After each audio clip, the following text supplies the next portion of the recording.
आप सभी विद्यार्थियों का साई कोचिंग क्लास में स्वागत है। आज हम सर्वनाम को कंप्लीट करेंगे। ओके, सर्वनाम किसे कहते हैं? परिभाषा है, सर्वनाम का शाब्दिक अर्थ होता है सबका नाम, अर्थात संज्ञा के बदले आने वाले शब्दों को सर्वनाम कहते हैं। मतलब संज्ञा के स्थान पर जो उपयोग किए जाते हैं, यूज किए जाते हैं, उनको क्या कहते हैं? सर्वनाम कहते हैं। सर्वनाम का प्रयोग करते समय लेख में एक बार संज्ञा का आना आवश्यक है। मतलब एक बार संज्ञा जैसे आना आवश्यक, जैसे राम मंदिर जाता है, फिर राम स्कूल जाता है, तो राम की जगह क्या वह लिख सकते हैं, राम मंदिर जाता है और वह स्कूल जाता है। ओके, तो एक बार प्रयोग करना संज्ञा का आवश्यक है। नेक्स्ट पॉइंट है, सर्वनाम संज्ञा की पुनरावृत्ति को रोकते हैं। सर्वनाम के प्रयोग से वाक्य की सुंदरता में वृद्धि होती है, मतलब पढ़ने में अच्छा लगता है। नेक्स्ट पॉइंट है, सर्वनाम विकारी शब्दों के अंतर्गत आते हैं। हमने पीछे पढ़ा था संज्ञा, सर्वनाम, विशेषण, ये सब किसके अंतर्गत आते हैं? ये विकारी शब्दों के अंतर्गत आते हैं। नेक्स्ट पॉइंट है, सर्वनाम का अपना कोई लिंग नहीं होता है, बल्कि क्रिया पद के आधार पर लिंग की पहचान होती है। ओके, नेक्स्ट पॉइंट है, जैसे नेक्स्ट एग्जांपल है, राम स्कूल जाता है, तो राम क्या है यहाँ पर? संज्ञा। राम क्या है? संज्ञा। नेक्स्ट एग्जांपल है, वह स्कूल जाता है, तो वह क्या है यहाँ पर? सर्वनाम। ओके, सर्वनाम दो तरह के होते हैं। मूल सर्वनाम के अंतर्गत क्या क्या आता है? जैसे मैं, तू, आप, यह, वह, कोई, कुछ, क्या, कौन, जो, सो। मूल सर्वनाम की संख्या 11 होती है। मतलब इनकी मूल सर्वनाम की संख्या कितनी होती है? 11 होती है। इन सर्वनाम में कारक चिन्ह लगाकर अर्थात परसर्ग लगाकर यौगिक सर्वनाम बनाए जाते हैं। जैसे आपका, आपसे क्या क्या बना सकते हैं? आपने, आपको, आपसे, आपके लिए, आपका, आपके, आपकी, आप में, आप पे और आप पर, जिस परसर लगाकर सर्वनाम, यौगिक सर्वनाम बनाए जाते हैं। ओके, नेक्स्ट पॉइंट है, सर्वनाम के भेद 6। सर्वनाम के भेद कितने होते हैं? 6। जैसे कौन कौन से? पुरुषवाचक सर्वनाम, सेकंड है निजवाचक सर्वनाम, थर्ड है निश्चयवाचक सर्वनाम, फोर्थ है अनिश्चयवाचक सर्वनाम, और फिफ्थ है निश्चयवाचक सर्वनाम, और सिक्स है संबंधवाचक सर्वनाम। पुरुषवाचक सर्वनाम के अंतर्गत क्या आता है? मैं, तू, आप, यह, वह है। और निजवाचक सर्वनाम के अंतर्गत आप, स्वयं, स्वतः, खुद, अपने आप। और निश्चयवाचक सर्वनाम के अंतर्गत क्या आता है? यह है निकट के लिए, वह दूर के लिए।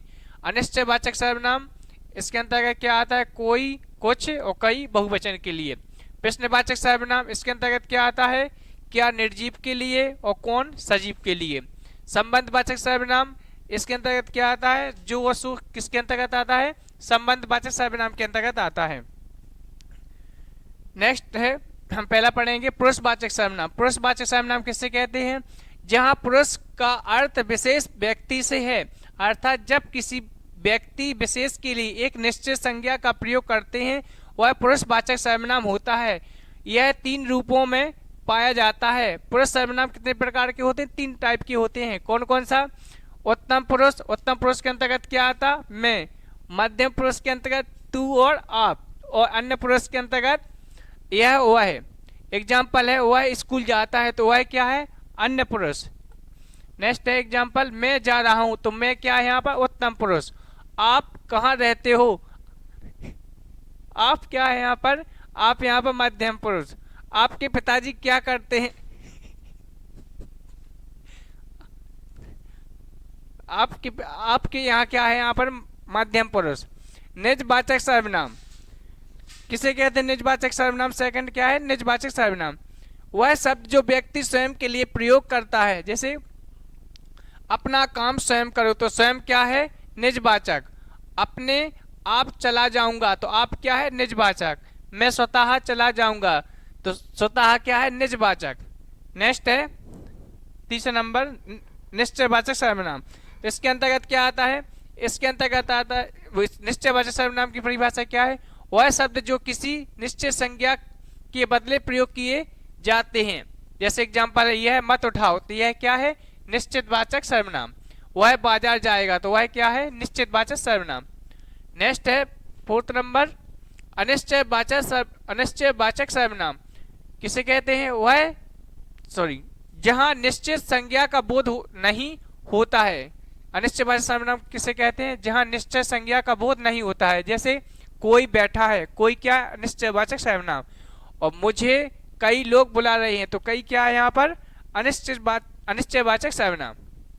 नेक्स्ट है फिफ्थ, प्रश्नवाचक सर्वनाम किसे कहते हैं? वह शब्द जहां संज्ञा के बदले प्रश्न सूचक शब्दों का प्रयोग करते हैं, जैसे कौन आया, कौन क्या है? प्रश्नवाचक। दूध में क्या गिर गया? क्या क्या है? प्रश्नवाचक। राधा क्या खाती है? तो क्या क्या है यहाँ पर? प्रश्नवाचक सर्वनाम। नेक्स्ट है 6, संबंधवाचक सर्वनाम, जहां संयुक्त वाक्य में दो संज्ञाओं के बीच संबंध का क्या है? जहां संयुक्त वाक्य में दो संज्ञाओं के बीच संबंध का संबंधवाचक सर्वनाम संबंध हो, संबंधवाचक सर्वनाम कहलाती हैं। जो एग्जाम्पल है, जो परिश्रम करेगा वह सफल होगा, जो उसको क्या है यहाँ पर? संबंधवाचक सर्वनाम। और सेकंड पॉइंट क्या है? जैसी करनी वैसी भरनी, तो जैसी वैसी क्या है यहाँ पर? संबंधवाचक सर्वनाम। ओके, हमारा सर्वनाम कंप्लीट हो चुका है। नेक्स्ट क्लास में हम विशेषण को कंप्लीट करेंगे।